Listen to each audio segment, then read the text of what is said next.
We start to look at the first input from the fans and obviously chastise a lot of what they did, not to talk to the Pachulia family.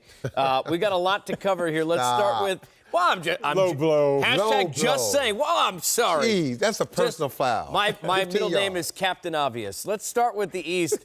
And with the flux of point guards, as the guys were talking about, the guard position has become fascinating. So, Stu, I'll start with you. Who gets snubbed here? Out of this group of five, I would say Jeff Teague is the guy that is the odd man out. DeRozan, Isaiah Thomas, Wall, to me are slam dunks. Kemba Walker, just given the type of season he has had and his career that he has had, being that clutch shooter, he's now shooting over 41%. You know, he's not a high assist guy like Teague is, but just all around more important to his team. I think for that reason, Teague is the guy out. Kemba Walker is the guy that's in. And part of this might have to do, right, guys, with, speaking of the voting, if Dwayne Wade is going to end up taking up one of the spots. How about for you, Sam? Who ends up out? Well, Case, if Dwayne Wade takes one of those spots, and I've never really considered Jeff Teague to be in that group, I think it's going to be Kemba Walker. And I hate that because I love Kemba Walker. I love the way Charlotte plays. But every year, it's going to be a guy that really deserves it. And it might be Kemba Walker again. But I think at some point, he is an all-star. But like KG said in Area 21, and we all agree, the point guard position is so competitive and so good right now. We're talking about Kemba Walker, Mike Conley Jr. We're talking about all-star caliber, talented point guards that may not ever make an all-star team because of the era in which they're playing. Where's Charlotte right now in the East? They're in the middle of the thick of things in the playoffs? Absolutely. Where are they if Kemba's not on the team?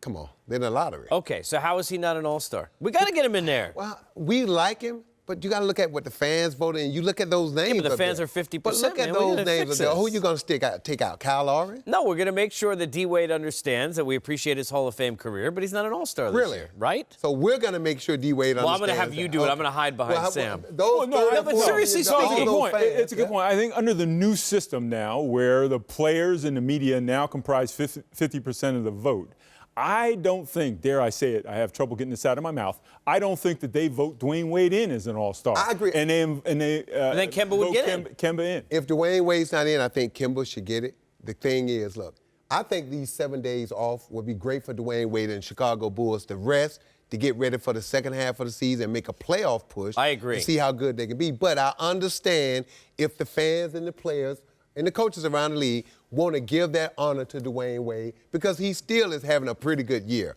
If he gets snubbed once, there should be a rule, can't happen again. Kemba last year should have been in.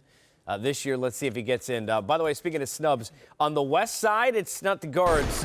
It's the front court where we have major issues, and we've got a ton of names, including Sam's favorite player in the league, the GoBot, Rudy Gobert. So, Sam, I'll start with you. Bonjour, my friend. Who's getting that's terrible. Who's getting snubbed from this group?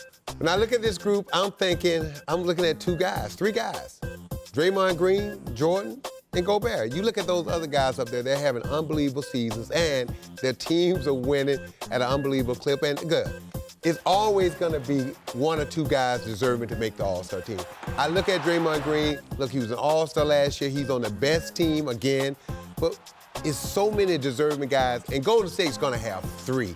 I think it's going to be stretching it a little bit to put Draymond Green as that fourth guy, especially when you look at the numbers. His numbers are not the same, and I know Kevin Durant's there, but you know what? That's part of the game. Well, I'm going to talk some numbers with you, and I think LaMarcus Aldridge is the odd man out. I mean, if you look at his numbers, he's 17-8 right now, 7.2 rebounds, 2.1 assists. Those are not all-star level numbers, and I think for that reason he's out. But I'm going to come back at you, Sam. When you talk about Draymond and his numbers, I mean, you're talking about a guy that's averaging 11 points a game, 8.6 rebounds, 7.5 assists, and 2.1 steals. That is his game. He is the best all-around player in the NBA right now, and maybe for that reason, I have to call him an all-star. But if we're going to make excuses for guys, I look at it like this. Those assists are inflated because Steph Curry, Klay Thompson, those guys, they're always trapped. And Draymond, they swing the ball to Draymond, and he either has a guy open in the corner or he has a big in front of the rim for the lob. And not to take anything away from Draymond, I love Draymond. I like his intensity. I love how hard he plays.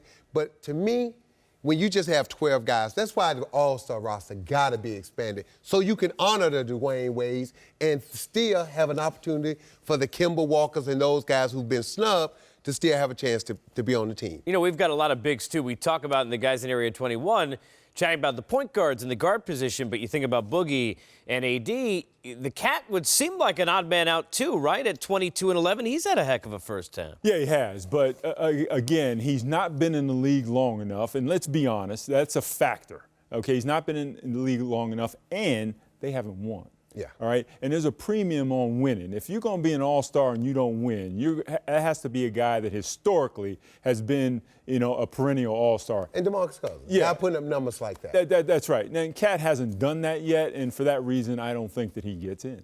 Well, we had a conversation before. You said Cousins should be winning even though he's right. Well, I look at it like this. When we look at Westbrook and what he's doing with the youngest team in the NBA, and he have them above 500 in the playoffs, and we all say the NBA is the only sport where one guy can make that big a difference. You look at DeMarcus Cousins, the most talented offensive center in the league by far, and the fact that they're 5 games under 500 with that talent. This is a guy that can go out and get 50.